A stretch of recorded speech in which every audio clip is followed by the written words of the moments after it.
because now is that time. Now is the time. I will answer all questions. Let me just get all this good stuff here. Get some stamina. Queue up some more stuff here. Malou! Alright. Alright. I'm all yours, alright? Whatever you guys want to ask me about this game, now's the time. Okay. So, here's tip number one while we wait for other people to come in. If you want to max out your leveling, like how fast you rank up, because essentially not only do you get gems for ranking up, but you also get to unlock additional content. The best way to do that is actually to do the non-epic quests, because you get more total experience than you would if you do the most expensive ones. So basically what I do is I normally go to a card that I know has that quest. In this case, I basically use Raw. The god Raw, not like, you know, R-A-W. I go to his Evolve tab, and then I know that the Altera's Tear, if I want to get more copies of this, you get them from 720 Sunfall. So I go here. This mission costs 25 stamina, but you get 500 for this. If you do the 79 stamina quest, you only get 1500. So essentially you get like a little bit more stamina or experience per stamina if you do it this way. I actually have a loot ticket, and you get these, they regenerate every few hours. Essentially what this does is you just instantly win. You can only do this if you 3-starred that mission. So if you didn't 3-star it, you can't use the loot ticket to just instantly get the rewards from it. So we still have 73 stamina. I'm just gonna quickly go through the mission here. It doesn't matter who I choose because, well, I'll use you guys so you can get the reward. Where are you? There's Malou. Oh, I gotta manage my team. 1 second. So usually when I manage the team, if you use the affinity cards to pump up your characters, you get more experience as a result. But I don't care about that right now. I'm just gonna pop all of them. Even though I have 2 green instead of all blue, which would benefit this the most, I'm still going to just do it here. I don't even care if it's 5%. I just want to get rid of those cards. But normally you would just play the free ad and you get at least 15% if you do that. So now that we got that out of the way, I'm just going to switch back to Raw real quick. Then I'm going to go back to Evolve. I'm going to select the item that I'm looking to get. And this is also, again, mostly beneficial for experience. I'm going to select Malou's character here. I'm just going to play the game real quick. We're going to get through this real fast. And Raider Chris is now in the chat, so I can answer your questions, whatever they may be. And I'll show you guys my strategy for killing the bosses, all that good stuff, man. And yeah, we'll go from there. So I have the relic from this blue event, and because I've been playing this game for like 40 something days now, I actually caught the tail end of the other blue event that happened last month, and I was able to get another blue relic as a result. So I have quite a few blue gems to start with, and generally I've trained myself to make 1 false move at the end of what I'm trying to accomplish. That way I end the clock, the rotation quicker. And that comes in especially handy for those 20-second bosses, because you can end your animation and your clock much faster if you do it that way. And I already set up my characters in the order in which I want to use their skills, because, well, it's just easier that way. So we're going to do this like that, and just kind of crush this content. Boom! There we go, there we go.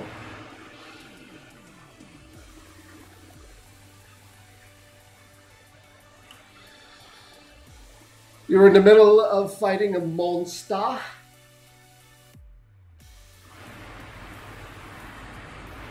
Here we go. I'm just gonna get, I'm not gonna do all 3 missions for this. I'm just gonna finish this one and then I'll save my stamina for later. I don't want to bore you guys with the same stuff repeatedly. I'm like purposely canceling the animation so I can recharge my skill. There we go. And now it's basically over. Whoop.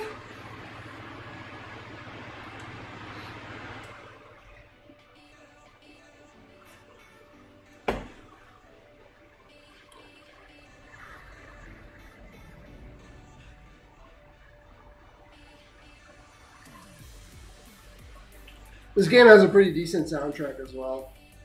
I like that, like, it really is like legendary type music, so not bad on that aspect. Alright, so that's basically how I farm experience. I generally kill 2 birds with 1 stone because you need a lot of those, these things, the tier shards. A lot of cards use these to level up and to evolve. So I generally farm that, and I get the experience. That's why I leveled up to 82 so quickly, by doing that mission in particular. So that's kind of my tip for leveling up. Now, as far as the bosses go, like, what are your questions for that? I guess I can go over a little bit how to get infinite keys for Slayer events. All right, so. Okay. Infinite keys for, so as you can see, I have like 800 guild keys and like 92 of the other ones because I haven't converted the 755 guild keys into regular keys yet. But the way you do that is essentially, oh, I hope I got one of the, oh, okay. Not yet.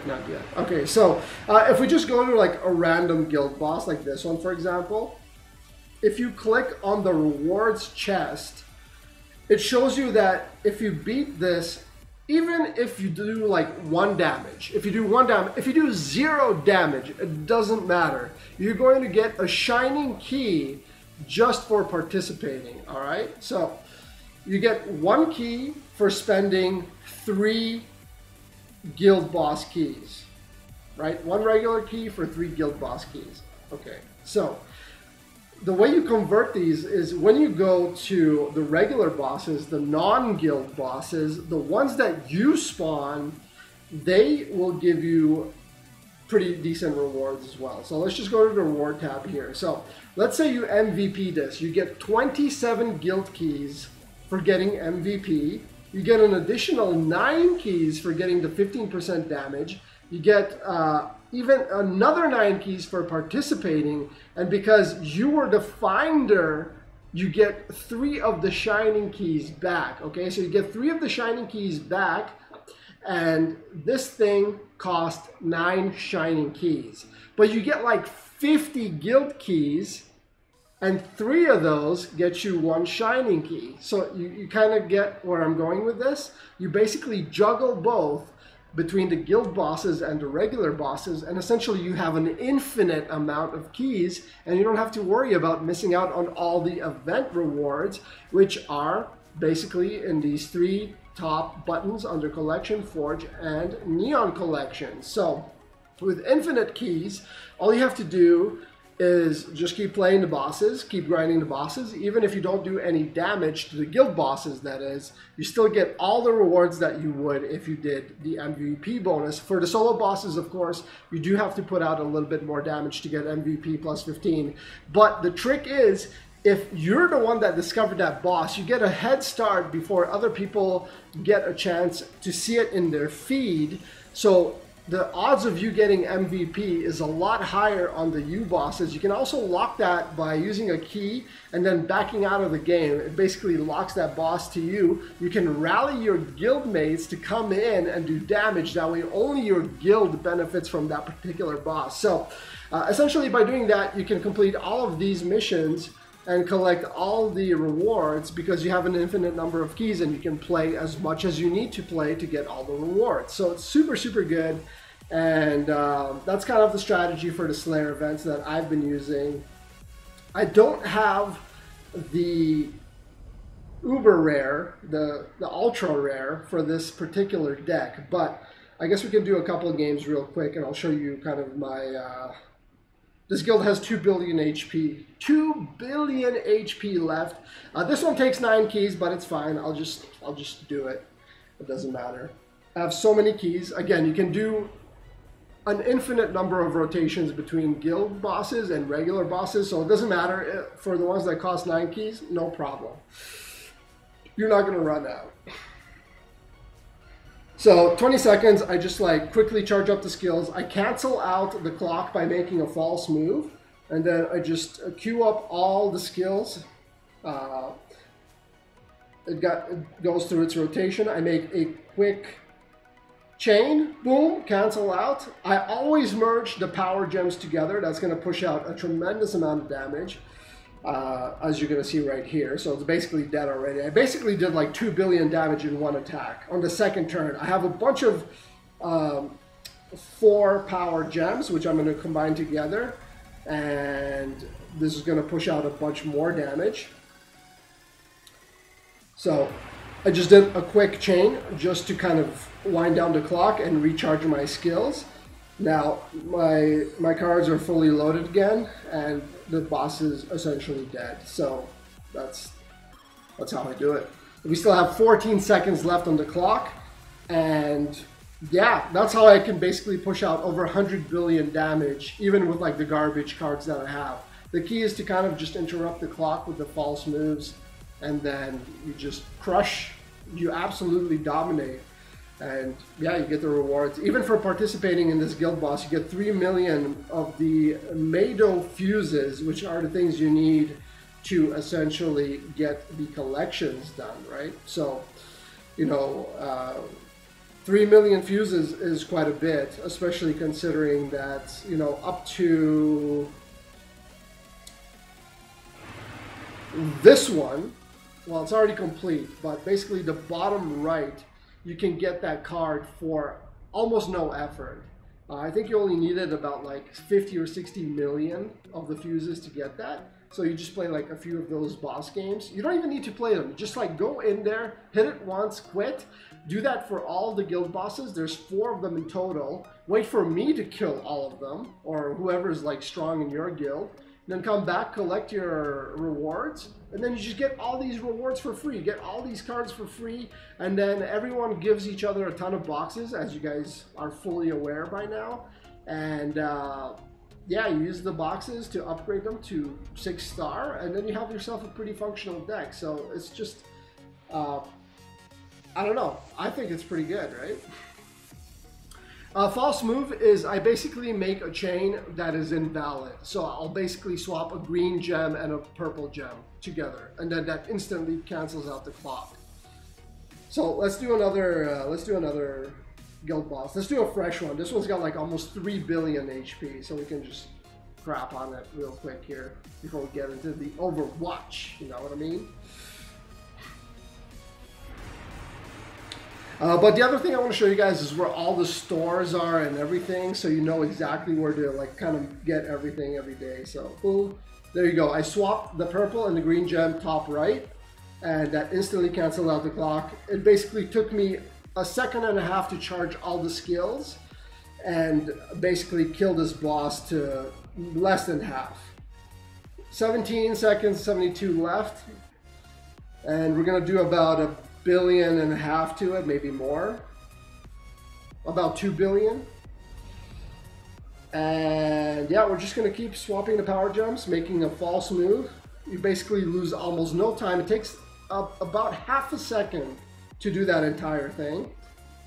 One chain and a false chain, and then you don't have to wait for the clock to wind down. You lose so much damage by making only proper chains, because it takes the clock about 1.5 seconds for the proper chain to expire, and then for your skill to set off, to launch. So you definitely want to make those false chains. You're going to get way more time on your clock, and as a result, ridiculous damage. So we're going to mix the 4 and the 3-star power gems.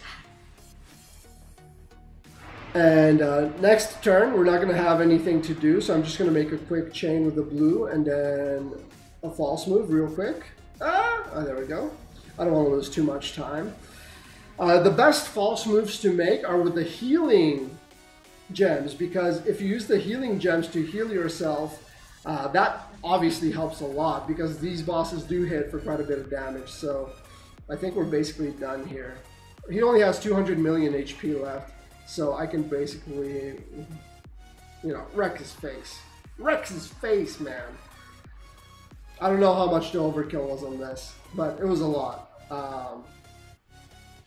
So the overkill was 1.3 billion, and the thing only had like 3 billion health. So that's basically what I do.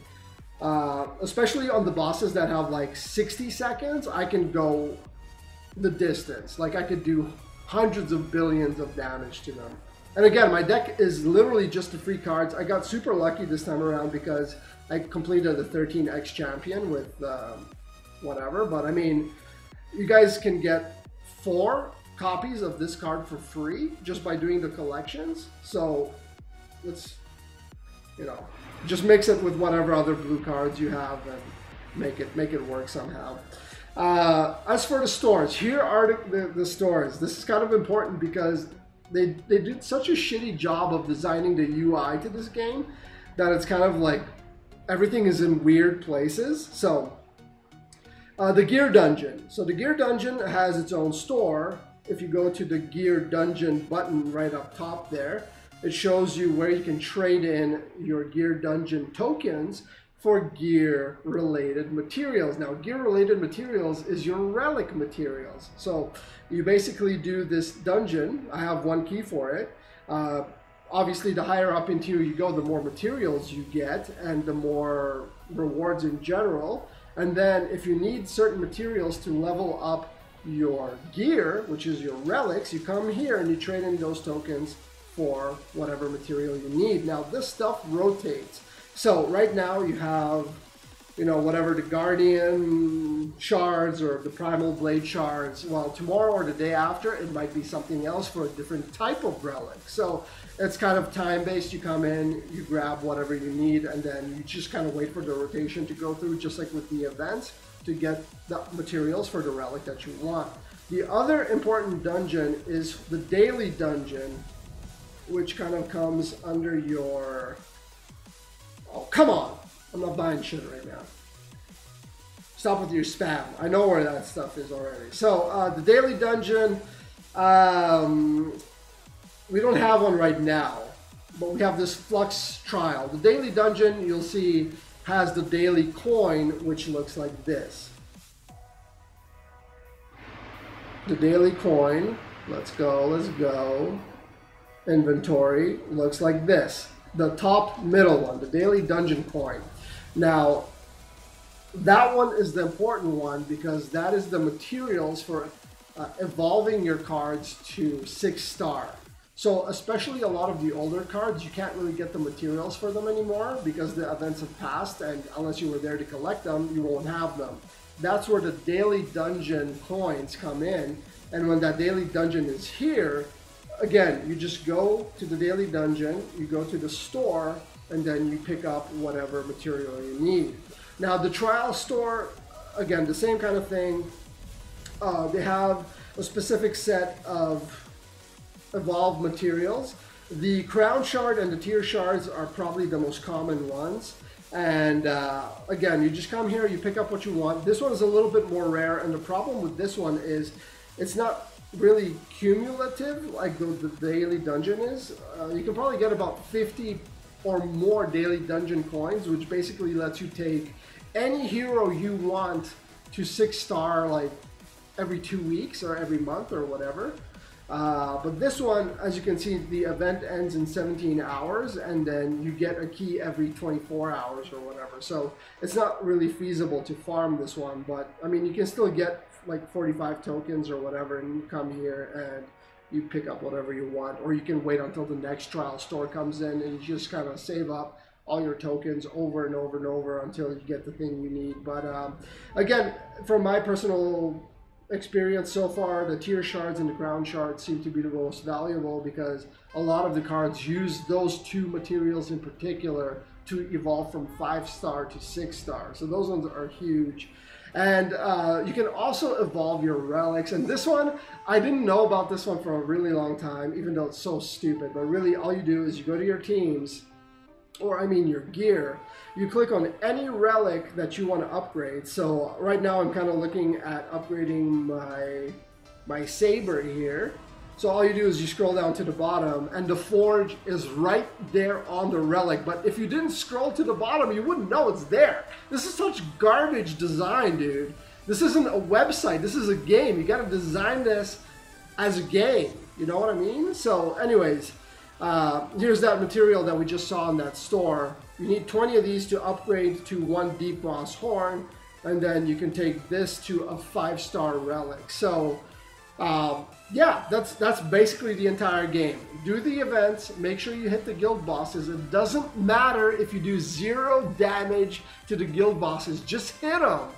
And I'll kill them, and you get the exact same rewards that I get. That is why I think, despite this being like the biggest money-hungry game that I have ever played, there are certain fair aspects to it that make it viable for free-to-play players, because the guild mechanic makes it possible for you to get things that you just can't get on your own when you're first starting off.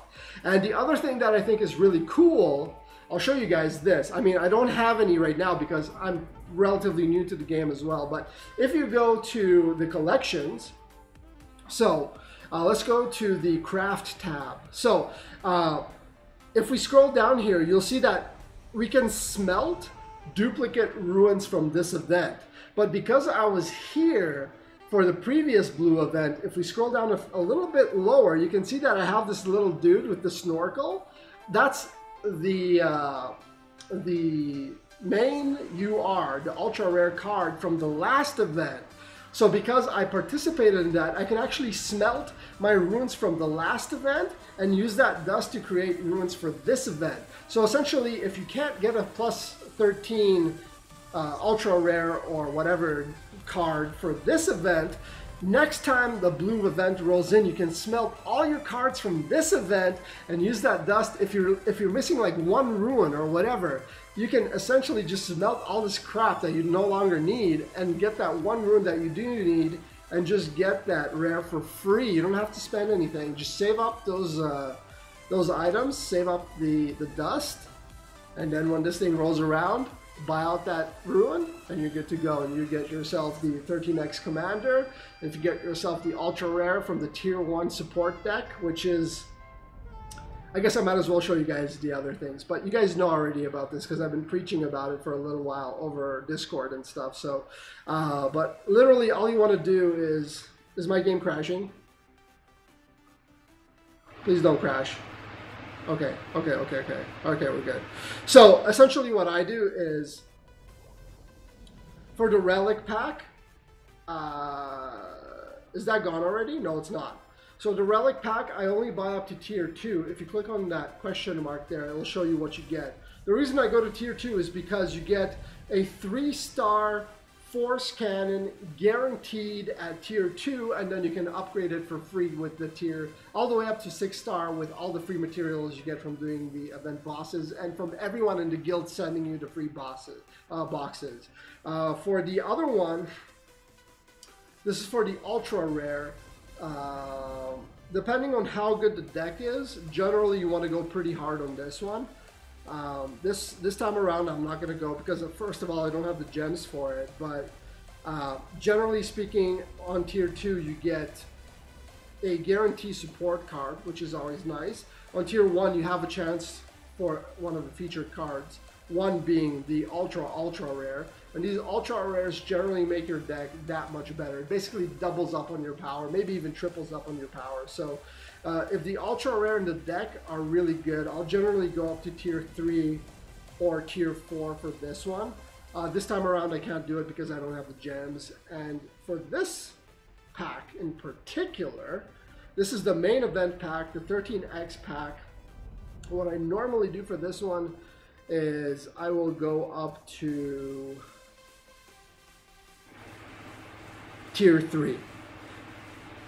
And because on tier 3 I get a bunch of keys, I get 500 gems back, so the cost of this tier 3 is 1,000 gems, right? 12, right? Or 1,120 gems. You get half of that back essentially. So that's pretty good value. You have a chance to get one of the aquatic heroes, which again, if you get a 5-star version of those, you get an extra shot at getting the ruins, because those 4 are usually the ones that show up here, like these ones. And if you have that 5-star, you get ruins, or you get to pick another hero or whatever. So it generally works out pretty nice up to tier 3. So that's basically what I do. Tier 2 for the relic, tier 3 for the 13X, and for the ultra rare, if the deck is really good, I would probably burn all my gems on that. But generally, I'll go up to tier 3 for that one as well, maximum. Because again, I'm mostly free to play, so I don't have like an infinite number of gems. But yeah, that's basically it, man. You guys, you have any questions or any questions about that? Anything that, like, now is the time to ask, now that I have my screen mirroring working, so let me know.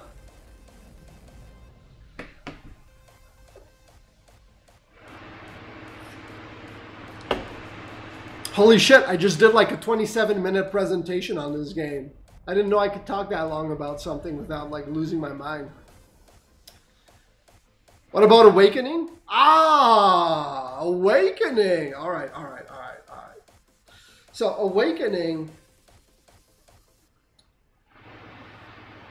let's use my light team for this because I have a shit ton of those horses. So let's go to the light team. So I have 4 copies of Astro and Emma, whatever the fuck, alright? So when you have one card, multiple copies of it, but it has to be the same quality level, right? So if it's 6-star, the other ones have to be 6-star. So essentially what you do then is you merge 2 of those copies together. So I can select one of the other horses. I'm not going to do it because I need all 4 right now. But what that does is it doubles the power level of one of your cards. So you're sacrificing one 6-star card to double up on another, alright? And you can do this up to 10 times, I believe. I have one that, I have a 5, which one is my 5 awakened star? Or whatever. Let me clear this. I think it's from last event. I got so many copies of, yeah, this one, right? So when you awaken a card, you get this little tab in the top right that shows how many times it's been awakened. So this copy of Apepe, I've awakened it 5 times. That is why it's like 3,200 attack and it's only level 40 out of 70 and 5,500 HP. So I've awakened this card 5 times. That's essentially what it does. And generally you can awaken mostly the support cards because you get so many copies of them. But here's the thing about awakening. If you're missing cards, if you don't have enough cards, don't awaken your cards yet, because it's better to have a bunch of, like, you know, really strong 6-star cards than to awaken it and you only have 1 card that's 6-star now and all your other cards are trash 3-star and you're not going to do anything. So like, just don't awaken the cards if you still need really strong 6-star cards, alright? Just try to make it work somehow with the cards you have. So I don't really recommend awakening right now, especially if you're new to the game. What was the other question? So on the Elite campaign, you only enter on rank 50, so just redo main campaign. Yeah, basically, yeah, just redo the main campaign until you level up. Do the 25 stamina missions. You only have 1 6-star hero? Well, you just started. Alright, so like you're definitely gonna get a ton more after that. Is there anything else you guys aren't too clear about? Oh, an extra tip for you guys. Alright, so with regards to the relics, you can see here that for this particular deck, I'm using my relic from the Dark event that happened like a little while ago. So this is reading related. You have to read to understand what's going on. So this thing only creates 4 dark gems at the beginning of a battle as long as you have a Fable on your character, on your team, right? So the attack up increases attack of all applicable heroes by 1,000, right? So this bonus applies after other scaling attacks, blah blah blah blah blah blah, right?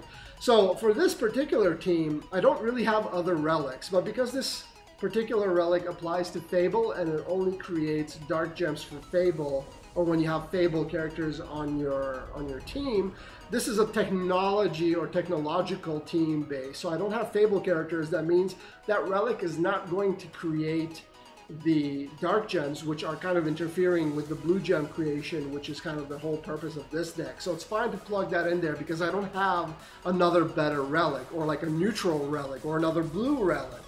But don't put in a relic that, say, like creates green gems on your red gem team, or create some kind of interference, because the goal is to essentially charge up all your skills on turn 1, and turn 2 absolutely murder the boss or murder whatever it is you're doing. You can basically kill anything in this game on turn 2, and that's kind of the goal. So don't like handicap yourself by putting the wrong relic that basically gets rid of the gems you want and converts them into shit that you don't want.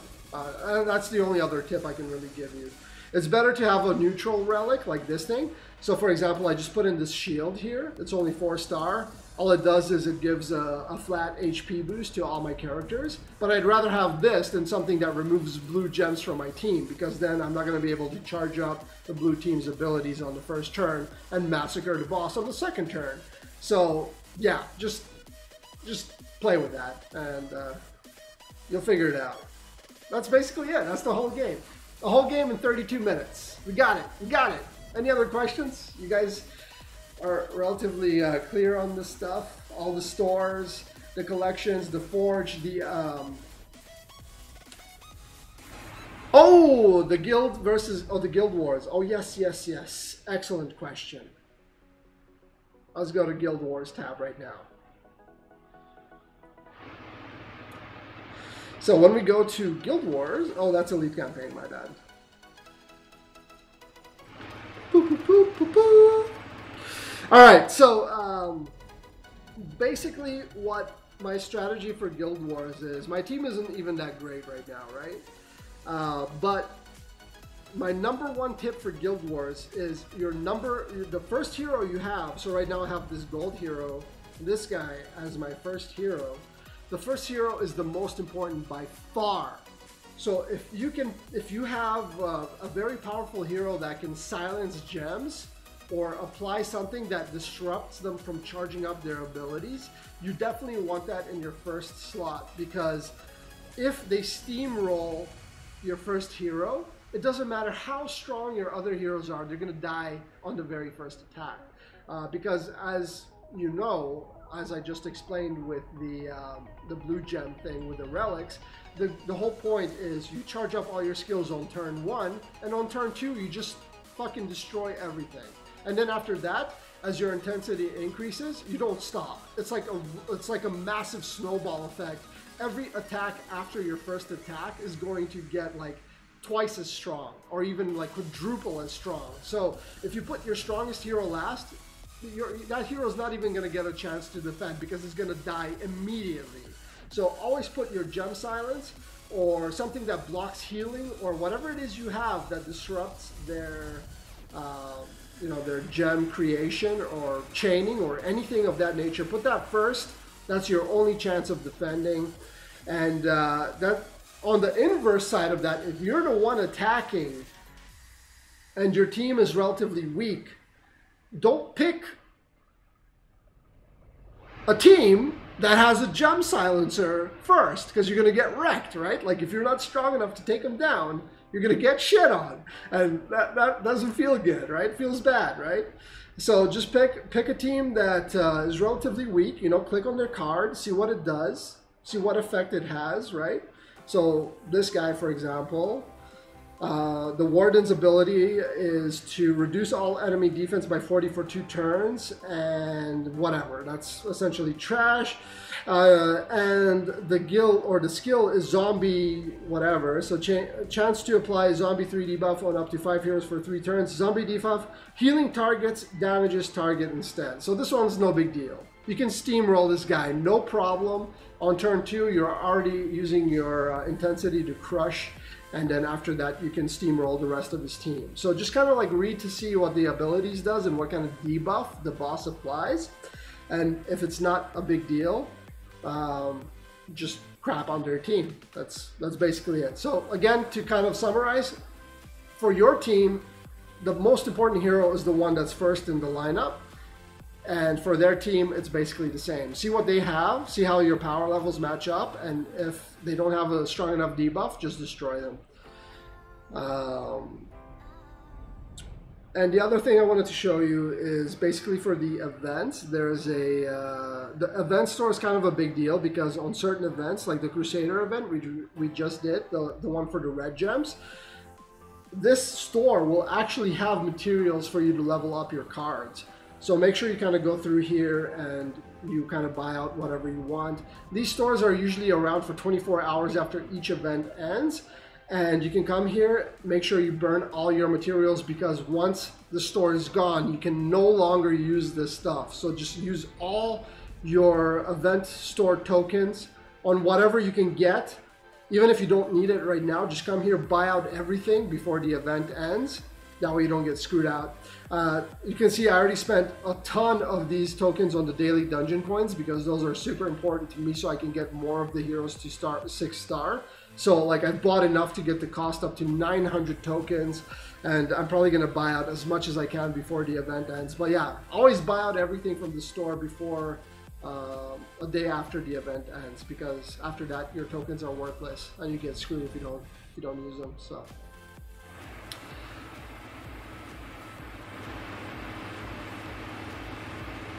You couldn't tell me that last event? Well, I literally couldn't because my fucking screen mirroring app wasn't working. So it's like, oh yeah, you know that store? You know one of those 12 stores that exist in the game?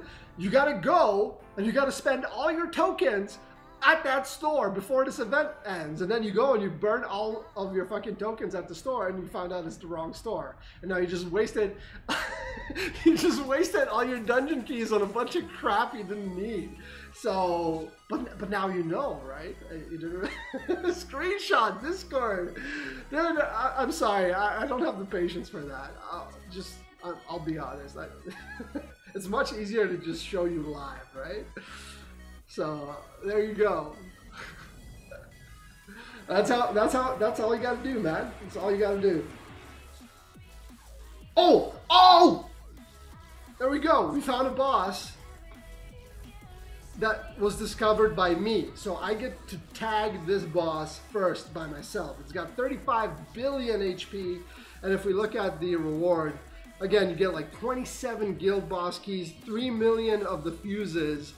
And when you MVP, you get everything. So you get this tier, you get the rewards from this tier, this tier, this tier. And because you're the one that found it, you get 3 shining keys back, right? So 3 shining keys there. And you get another 3 shining keys for doing 15% damage. So that's 6 shining keys, right? And you get 27, 36, 45. So you get 6 shining keys and 45 guild keys, all right? And this thing costs 9 keys. So essentially you're only spending 3 shining keys and you get a surplus of 45 guild keys, which you can convert back into shining keys. 3 of those gives you 1 shining key. So 9 will give you the full cost of this boss back, and you still have a surplus of 36 guild keys extra that you can convert back into shiny keys. That's exactly what I mean. If you find the ones that you discover and you just absolutely MVP those, you're gonna have like an infinite supply of keys. You don't even need to MVP them, but that makes a big difference, obviously. If you can MVP the bosses, you'll get so many fuses and so much of the other materials that you'll absolutely dominate. And yeah, that's basically it. You have no gems, no nothing. Well, it takes time to build up, right? Like with every game. It's like, it's a gacha game, very much like Disney Tsum Tsum. You just don't start with like SL6 Tsum Tsum. That's not how it works. But after a few, after like a month or whatever, you can get a bunch of the the gems or the ruins, and you smelt them, you get the dust, and then the following event, you can get a 13x commander card. Disney Tsum Tsum doesn't do that, man. You gotta play for like a year if you want to get like an SL6 Tsum Tsum, if you're lucky. And if you're not hard trading, yeah, good luck with that. Oh, well, if you're hard trading, you can get it. You can get basically everything in a month, but you guys already know all about that. So, but yeah, that's basically the game. Anyways, if you guys have no more questions, I'm gonna move on to Overwatch. I think Tayu's dying of boredom here, so.